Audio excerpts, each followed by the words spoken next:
Okay, welcome.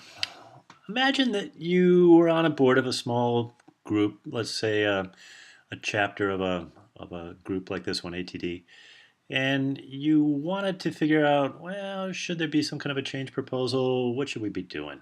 Well, I get this question periodically. My name's Doug Gray, and so here's a bunch of samples.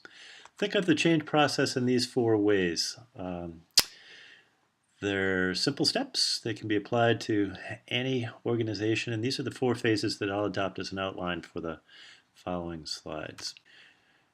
So, phase one, think of the fact that change is normal. It happens all the time. It's called an ontological process. Think of external stimuli affecting us, and internally, we need to adapt. Well, the problem is, when you got a bunch of interested people who want to work together, sometimes those plan changes don't really work as you desire. So these four phases, pre-launch, launch, and such, are essential to get it right. So first you've got to assess the need for change. There's some data sets that are available here. And then unfreeze the old behavior. There's some templates for this with this particular organization, which lead to establishing relationships. One of the key measures of social capital is the quantity and quality of relationships, and there's lots of ways to do that. So what's going on? The current state looks like this. Those are the members now, a bunch of volunteers. Here are the programs. There's also a regional conference that can happen in 2016 and 2015. There were several full-day events. But think about, well, how do you figure out what's really going on? Organizational diagnosis is, to me, it's all about, well, what do you measure? And there are lots of examples. Think of a discovery phase in law or a diagnostic assessment in healthcare. It's kind of what we're doing here. So assessments are required in organizational leadership. So think of these four categories and behavior, whatever's going on. Sometimes they're visible, sometimes they're not. Sometimes people will espouse beliefs and sometimes they won't. And sometimes there's underlying assumptions that are kind of hard to get at, but they're crucial.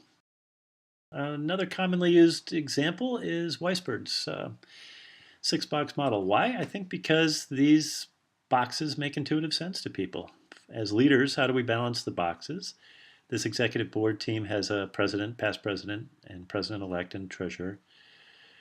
Purpose is defined by membership surveys, and maybe is to participate, to help members participate in programs, develop relationships, learn new skills. Get the idea? Well, you go around, and one of the things that I noticed is that rewards, well, after 2 years of observation, I've been on the board, there's no culture of rewards. And one of the past presidents describes being active with this group as a thankless task. He's pretty exhausted. So when you use a little box like this, box model like this, it can help to diagnose the current state and the future state. So here's what's going on in the structure. Here's a theoretical model. We often don't talk about what we believe, but theoretical models define what we believe, and there's lots of important reasons for looking at those. So, a key slide. What's going on? I think there's two different missions, and they tend to be in conflict. The local mission focuses on training professionals, as defined here. In contrast, the global mission recently reflects a 2014 rebranding campaign from the American Society of Training and Development, which is a little bit silly because it wasn't American and it wasn't training, to the Association for Talent Development. And I think that after being founded in 1943, that name change needed to occur. Well, what does that different mission mean for a local chapter? Maybe nothing, maybe something. So let's look at it.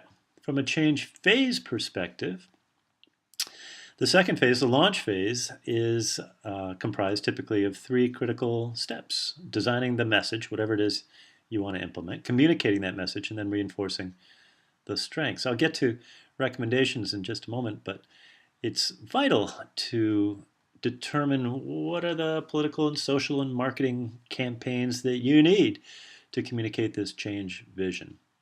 Repetition is really important, and reinforcing the current strengths is essential.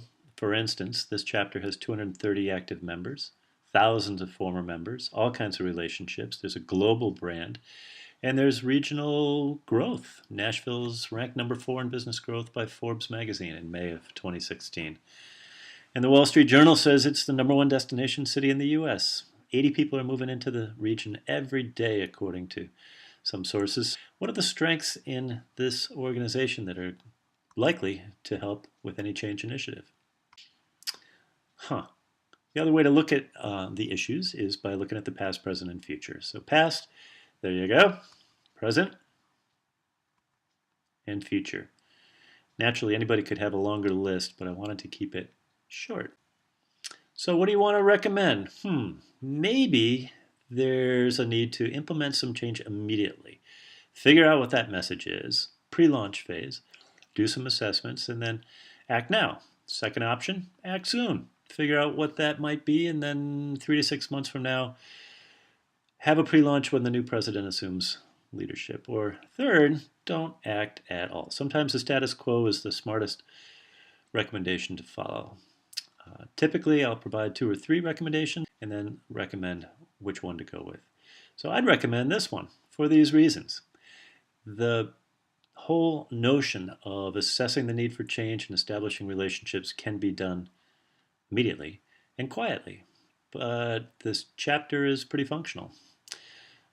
So that's just an example, different ways to look at phase and the changes that result. So there are 4 steps or phases in this model. I shouldn't have said steps, I meant to say phases.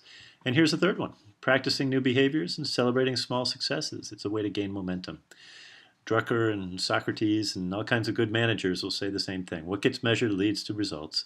And accountability reinforcement is vital. When I think about Kotter's research in communicating the change vision and looking for ways to reinforce short-term wins, consolidating gains, producing even more change, there's pretty compelling evidence of the need for that in this phase. Let's imagine then we get to finally this 4th phase, and that's the hard one. How do you refreeze the new behaviors and reinforce a new culture? And in this example, it could be that there's a notion of it being a service culture, that the folks in this voluntary chapter need to think of themselves as servants, and it could be a privilege to be part of that organization. Let's imagine you do some of that, and then you've got to evaluate it. Here's one way in which things can be evaluated. Here's another way, and another way. This doesn't yet exist, but it could. I think this is pretty easy to look at, and so is this. A second way, or a second page, is to look at ways in which people are demonstrating that new value, that new culture. And you could do this. There's tremendous need, in my opinion, for us to think more like chief operating officers or business operational leaders. Effectiveness, efficiency, and outcomes can be thought of as metrics. Here's an example. The Center for Talent Reporting.org has all kinds of good resources. And when I think about the business outcomes, effectiveness, and efficiency, these are tools to measure the effectiveness of any proposed change initiative. It could be something like this example at an ATD national chapter. It could be that these templates become useful tools regularly. You'll figure that one out. So where'd I get this stuff from? Here's a few slides on some references for anyone who's academically inclined or bored or nerdy. I think it's important for you to know that all the notes and content that I just shared is evidence-based. And should you ever want to work together, here's a simple and quick way to connect with me. Once again, my name's Doug Gray. Glad to help.